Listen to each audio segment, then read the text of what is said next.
Vamos a orar antes de empezar nuestro estudio de Génesis en el capítulo 11. Padre Celestial, gracias por tu promesa que un día gente de toda tribu, nación y lengua se parará ante ti en gloria. Oraremos para que continúes usando este ministerio para alcanzar a gente con las buenas nuevas de tu Hijo Jesucristo. Oramos en su nombre. Amén. Ahora iniciamos nuestro recorrido bíblico de hoy con la enseñanza del Dr. Magui y la voz de nuestro hermano Samuel Montoya. Continuamos hoy, amigo oyente, nuestro estudio en Génesis, el primer libro del Antiguo Testamento. Comenzamos hoy nuestro estudio del capítulo 11 de este libro de Génesis, y llegamos ahora a lo que pudiéramos llamar el movimiento de lenguas más grande del cual haya constancia, y ese fue la Torre de Babel. Leamos el primer versículo que dice: «Tenía entonces toda la tierra una sola lengua y unas mismas palabras». No sabemos cuál fue el idioma que se hablaba en aquel entonces antes de la Torre de Babel. Tal vez fue el castellano. ¿Cómo le parece? Bueno, la verdad es que no lo sabemos. Pero cualquier idioma que haya sido, creemos que ese será el que se hable en los cielos. Creemos que será un idioma mucho mejor que el que tenemos hoy, con nombres, sustantivos, verbos, adverbios y adjetivos más específicos. Los versículos 2 y 3 de este capítulo 11 de Génesis nos dicen: «Y aconteció que cuando salieron de oriente, hallaron una llanura en la tierra de Sinar, y se establecieron allí. Y se dijeron unos a otros: Vamos, hagamos ladrillo, y cosámoslo con fuego. Y les sirvió el ladrillo en lugar de piedra, y el asfalto en lugar de mezcla». Por lo visto, amigo oyente, el hombre viajaba hacia el occidente y llegó a una llanura que probablemente esté en el valle entre los ríos Tigris y Éufrates. Por allá en esa región no hay piedra y por eso tuvieron que hacer el ladrillo. Se usaba el ladrillo como algo práctico. Fue una necesidad. Es interesante que muchos de los edificios en nuestras ciudades en el día de hoy están construidos de ladrillo, y suponemos que sea el tipo de material más popular que cualquier otro tipo que se emplea hoy para edificar. Esta no fue una clase de construcción falsa. Note usted cuidadosamente las palabras de ellos. Dice el versículo 4, «Y dijeron, Vamos, edifiquémonos una ciudad y una torre, cuya cúspide llegue al cielo, y hagámonos un nombre, por si fuéremos esparcidos sobre la faz de toda la tierra». La Torre de Babel era un sigurat, es decir, una torre escalonada con terraza. Se hallan muchos de estos sigurat que cayeron en ruinas en el valle de los ríos Tigris y Éufrates. Eran hechos de ladrillos. Tenían una construcción sólida y por todo su alrededor había una rampa que llegaba hasta la cúspide. Evidentemente, en la cima, la parte superior, había un altar sobre el cual en ciertas ocasiones se ofrecían sacrificios humanos. Más adelante en la historia también se ofrecían niños a los cuales se los colocaba dentro de un ídolo enrojecido por el fuego. Estas cosas fueron relacionadas con los sigurats, o sea, la torre escalonada con terraza, más adelante. En ese entonces, pues, estaban edificando una torre, y deseaban llegar hasta los cielos. La idea no es tratar de quitar los pies de entre el agua, ni tratar de edificar sobre el nivel de la marea alta.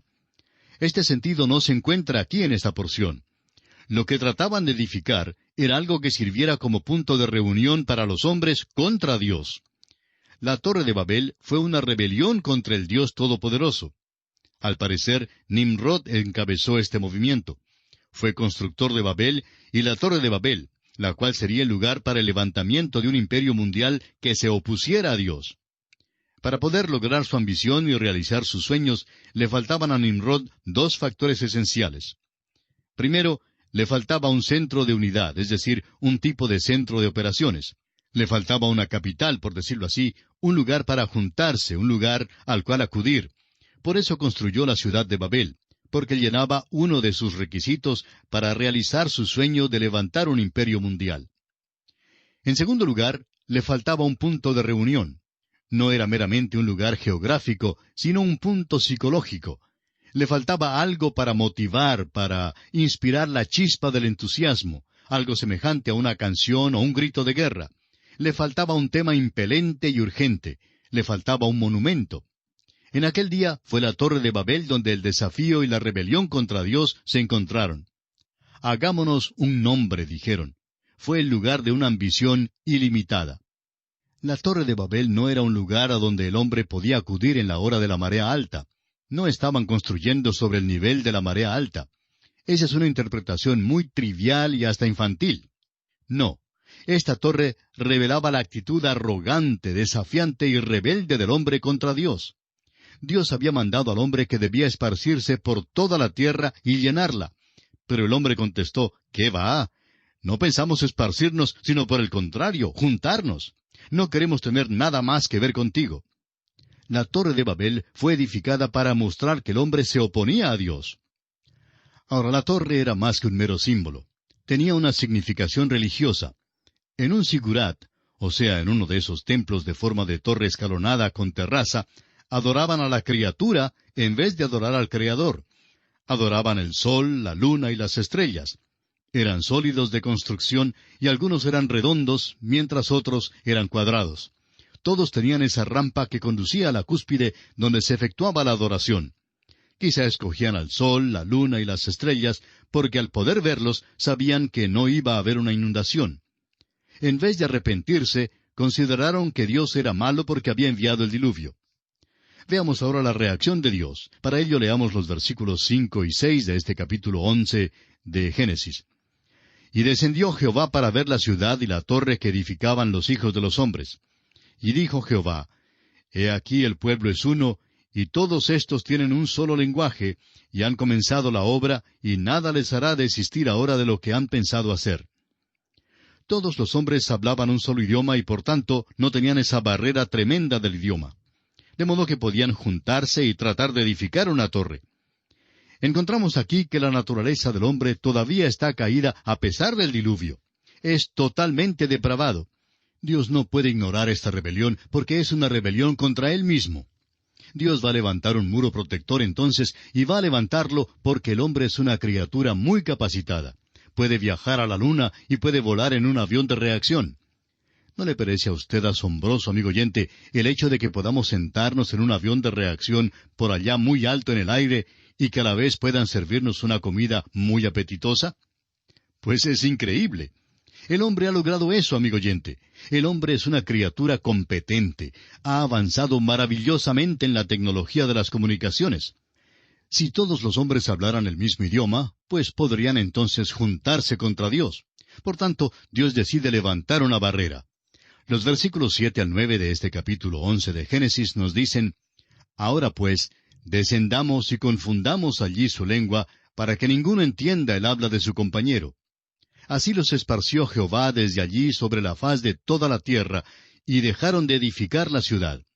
Por esto fue llamado el nombre de ella Babel, porque allí confundió Jehová el lenguaje de toda la tierra, y desde allí los esparció sobre la faz de toda la tierra. Los hombres ahora son esparcidos sobre la faz de toda la tierra, porque trataban de edificar la Torre de Babel. Pueden juntarse, sí, pero no les será posible entenderse. Como usted sabe, una barrera del idioma es mucho más alta que la misma muralla china, y mucho más efectiva también. Es lo que separa a las gentes, y es más fuerte que cualquier frontera nacional y que cualquier océano. Hay muchísimos que tratan de decir que las lenguas o los idiomas se desarrollaron gradualmente. Aquí dice que Dios confundió su lenguaje para que al edificar allí mismo no pudieran entenderse y entonces pudieran esparcirse así en toda dirección. Encontramos aquí un verdadero hablar en lenguas donde no se podían entender. Hay un milagro del oído aquí tanto como del habla. Hablaban una lengua diferente y los oídos de los otros no podían oír lo que se decía. Surge ahora la pregunta con respecto a estos diversos idiomas. ¿Fue esta una bendición disfrazada de otra cosa? ¿O fue una maldición sobre el hombre? Bueno, para los fines de Dios fue una bendición. Para el desarrollo del hombre apartado de Dios fue un juicio. Ha sido un gran obstáculo, como bien usted sabe. Por los siglos los hombres han continuado esparcidos. Una de las cosas que está aconteciendo hoy en día a través de la radio, la televisión y los aviones a reacción es la destrucción de esos muros, y vemos que por hoy los muros de Jericó ciertamente se han venido abajo. Por eso creemos que Dios volverá a la tierra con juicio. Quisiéramos poner en contraste este movimiento de lenguas y aquellos eventos del día de Pentecostés. Este fue otro gran movimiento de lenguas, y en aquel tiempo encontramos que el Evangelio fue predicado en todos los idiomas que entendían los hombres que estaban presentes. No fue el hablar en una lengua desconocida. Y eso nunca fue parte del movimiento de lenguas en primer lugar. En el día de Pentecostés, Dios está dando su respuesta a la Torre de Babel. Dios está diciendo al género humano, tengo un evangelio, un mensaje para ti, y estoy llegando hacia ti con el evangelio en tu propio idioma. Esto es lo que ha hecho Dios. Hoy la Biblia se ha publicado en más idiomas y dialectos que cualquier otro libro que se conozca. Todavía se está traduciendo a otras lenguas y dialectos, y está siendo llevada literalmente a centenares de tribus por todo el mundo. El Evangelio es para todo el género humano, y la razón y el motivo de hablar en lenguas es para dejar saber a la raza humana que Dios ha respondido a la Torre de Babel, que ha provisto ahora una redención para el hombre. Se ha cumplido la misión. No hay necesidad hoy que el hombre trabaje para obtener la salvación, y nunca ha habido necesidad de eso. El hombre debe volver a Dios y escuchar su mensaje. El Evangelio es para usted, quien quiera que sea, y en cualquier idioma que usted hable. Es para usted, es para las naciones del mundo. El libro de Apocalipsis nos dice en el capítulo 7, versículo 9, Después de esto miré, y he aquí una gran multitud, la cual nadie podía contar, de todas naciones y tribus y pueblos y lenguas, que estaban delante del trono y en la presencia del Cordero, vestidos de ropas blancas y con palmas en las manos. Cuán diferente esta reunión a aquella que se menciona en la Torre de Babel. Ahora vamos a estudiar la línea de Sem, porque esta es la línea que se seguirá a través de todo el Antiguo Testamento. Génesis capítulo 11 versículos 10 y 24 nos dicen, Estas son las generaciones de Sem. Sem, de edad de 100 años, engendró a Arfaxad 2 años después del diluvio. Pasando ahora al versículo 24 leemos, Nacor vivió 29 años y engendró a Taré. La genealogía se da hasta Nacor y luego hasta Taré. Sigue luego la línea de Taré, porque él es el padre de Abraham. Leamos ahora en Génesis capítulo 11 versículos 25 y 26. Y vivió Nacor, después que engendró a Taré, 119 años, y engendró hijos e hijas. Taré vivió 70 años, y engendró a Abraham, a Nacor y a Harán. Estamos siguiendo la línea de Sem, y realmente siguiendo esta línea, estamos recorriendo a través de la Biblia. La palabra de Dios seguirá esta línea directamente hasta la cruz de Cristo. Dios ha relatado todo esto como una introducción. Dios ya ha hecho ver al hombre que está en pecado. En el incidente de Caín y Abel vimos que Caín no reconoció que fue pecador. Y vemos allí una manifestación de la soberbia. En el diluvio vemos el pecado de la carne, porque los hombres se entregaron a los pecados de la carne, se entregaron a la violencia, y todo pensamiento e intento de sus corazones era malo. Estaban verdaderamente ciegos a su necesidad de la persona de Cristo. Eran sordos al reclamo de Dios, estaban muertos a Dios, muertos en sus delitos y pecados. Y Dios les hizo una invitación por intermedio de Noé, pero menospreciaron la invitación y continuaron en los pecados de la carne. Luego, aquí en la Torre de Babel, nos enteramos del pecado de la voluntad. Ese pecado es rebelión contra Dios. ¿Tiene usted, amigo oyente, su propia Torre de Babel? ¿Se opone usted a Dios? ¿Ha edificado usted una Torre de Babel aparte de Dios? ¿No es verdad que toda naturaleza humana está en rebelión contra Dios? Hay un cuento acerca de un niñito que se portó muy mal una noche. Estaba lloviendo y no podía salir a jugar, y por tanto hacía muchas travesuras, dando mucho que hacer a su mamá. Por fin la madre agarró al pequeño y lo sentó en una silla, y el niño se quedó con la cara hacia la pared. La mamá le dio la orden de sentarse allí, y luego salió del cuarto dejándolo solo. Después de un rato, ella escuchó un ruido en el otro cuarto, y llamó, «Juanito, ¿te has parado?» Y Juanito le contestó, «No, mamá, estoy sentado, pero por dentro estoy parado». Amigo oyente, créanos, hay muchos hombres y mujeres hoy en día que por dentro están parados contra Dios. Esa es su propia Torre de Babel. Después que Dios nos reveló la perversidad del hombre, cómo ha caminado rumbo a la soberbia, al pecado de la carne y al pecado de la voluntad, sigue esta línea de Sem, Taré y Abraham para conducirnos a Cristo. Leamos los versículos 27 al 30 de este capítulo 11 de Génesis, que dicen, Estas son las generaciones de Taré. Taré engendró a Abram, a Nacor y a Harán. Y Harán engendró a Lot. Y murió Harán antes que su padre Taré en la tierra de su nacimiento, en Ur de los Caldeos. Y tomaron a Abram y Nacor para sí mujeres. El nombre de la mujer de Abram era Sarai, y el nombre de la mujer de Nacor, Milca, hija de Harán, padre de Milca y de Isca. Mas Sarai era estéril y no tenía hijo. La palabra Harán significa demora, y encontraremos que hay una demora en los viajes. Ahora los versículos 31 y 32 de Génesis dicen, Y tomó Taré a Abram su hijo, y a Lot hijo de Harán, hijo de su hijo, y a Sarai su nuera, mujer de Abram su hijo, y salió con ellos de Ur de los Caldeos, para ir a la tierra de Canaán. Y vinieron hasta Harán, y se quedaron allí. Y fueron los días de Taré 205 años, y murió Taré en Harán. Este es el principio de la historia de Abram.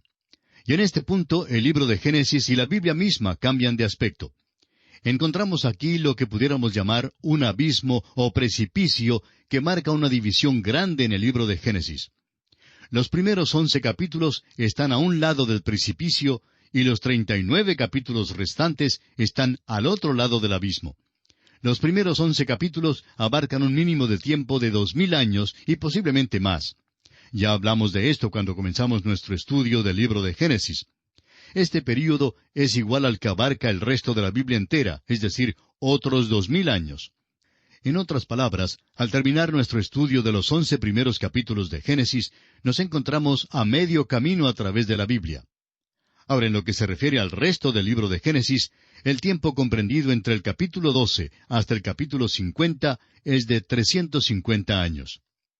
En nuestro estudio de hoy hemos notado 3 aspectos principales.